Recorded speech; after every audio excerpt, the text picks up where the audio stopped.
appreciate deeply all of you who bought information. And this is how I go. How much you want to spend? Oh, give me that $100 package. And I appreciate all of you who supported me. And those of you who will, there's some good information here. And long after I'm gone, you'll be spending that information. I'll still be here. When you pass it off to somebody else, I'm still here. When you act on some shit I said, I'm up in here. And these things go on and no one can stop it because they don't know who it is. They can't break it up because they don't know where to go.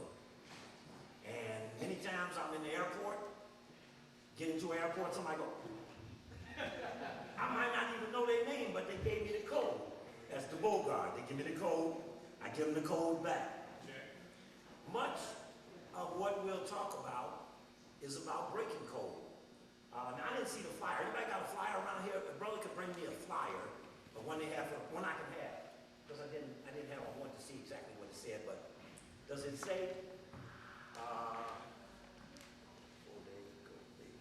researching modalities and decoding white supremacy? Okay, that's about line. To say how to identify and expose white supremacy, a research methodology. And many times people want to get the information. How you get the information and push it into the action arena is where we come in. Our brother got these books. The books will be gone soon. Newspapers will be gone soon. And they're going to trap you. A brother said the NSA is watching us. Sometimes we allow them. We allow them to track us. That's right. We allow them to track us. When I really want to move around and I really got something I got to do, I tear this damn thing apart and put it someplace where I want them to believe I am. Because once I recognize that this is an informant, I have the power to disinform. And that's a high honor. They look up your butt so good, you can fart right in the middle of their face.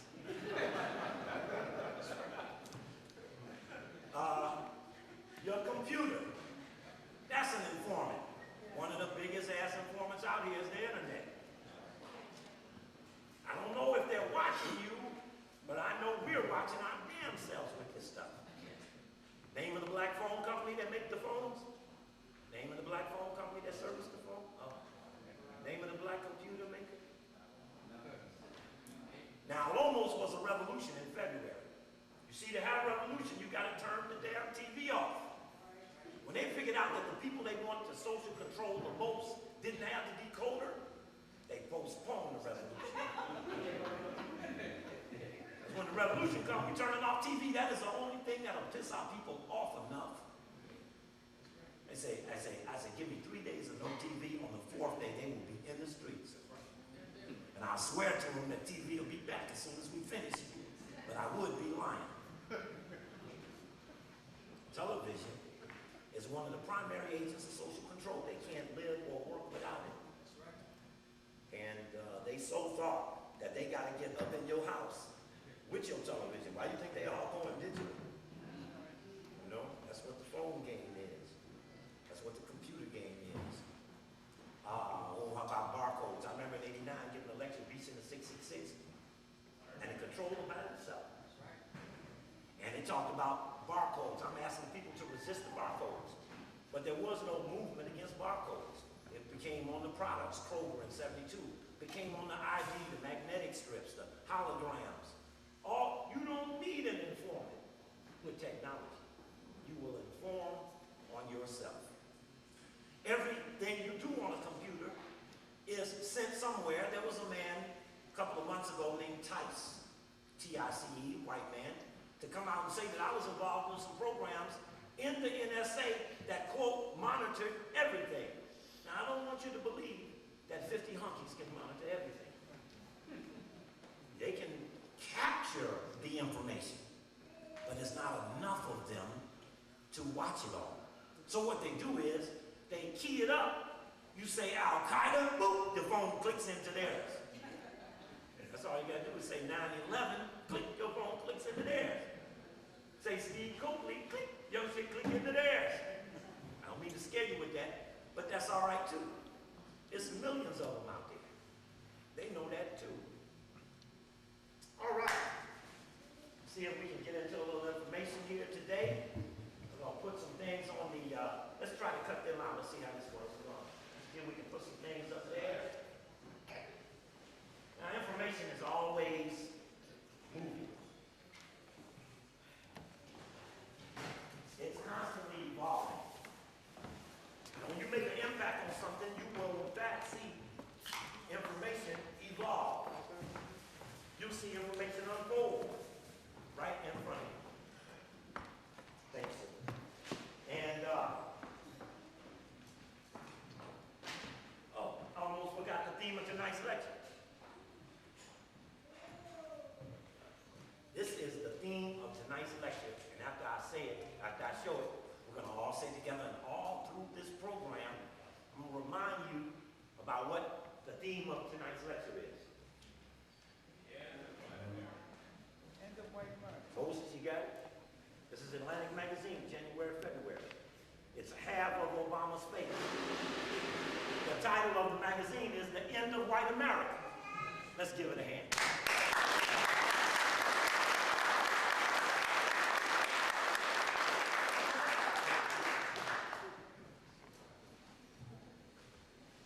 I didn't know if I could put that on the flyer or not. No, that wasn't even a question. But The End of White America from the Atlantic Magazine, which has been a part of the apparatus that brought about New World Order for 100 years. This magazine has been a part of everything all that New World Order stand for. Very instrumental. The fact that they would do the end of white America for Black History Month. But the article's deeper than that. A white teacher is quoted in one of the promoted columns. He says, this is a good one. He says he teaches white kids who are culturally lost. He said because, back to the beginning. What's up, brother? I'm my brother. All right. All right, next time you pay extra for coming late. All right, here we go. In this, man, as purely demographic manner, white America may cease to exist in 2040, 2050, or 2060, or later still. But where the culture is concerned, it's already all but finished. What does that mean? It means that when you came to America, you used to want to be like a white man to get a job. But being like a white man is not culturally enhancing anymore. Other cultures that come here assimilate and want to be like white people. That's no longer the goal when they get here. So they're in an evoluting state. Now, when you put this out here, the end of white America, it says one sociologist observes that his white students are plagued by a racial identity crisis. Quote, they care about culture, and to be white is to be culturally broke. Sorry. To be culturally broke, to be white. Now, what this says is, look, white folk, that Obama thing will do more than change the government, it will change the mind. Let's throw all of it out about whether it is or whether it ain't. I'm talking about the people that don't know the difference, who will aspire things that will make them dangerous to white supremacy. The end of white America is a rally call for white people. If you don't stop them now, we will never have a chance in this country. If you don't stop them now, black, brown, Asian dominate 20 years. A white man will win an election in nowhere. And when you become an expert in your census, like how 10 states make up 59% of our population, what counties are more than 50% black, what cities make up the bulk of our population, you will know where the people are to go get when you go to get them. Because you'll be well trained. Now, to do without white people, you got to do some stuff.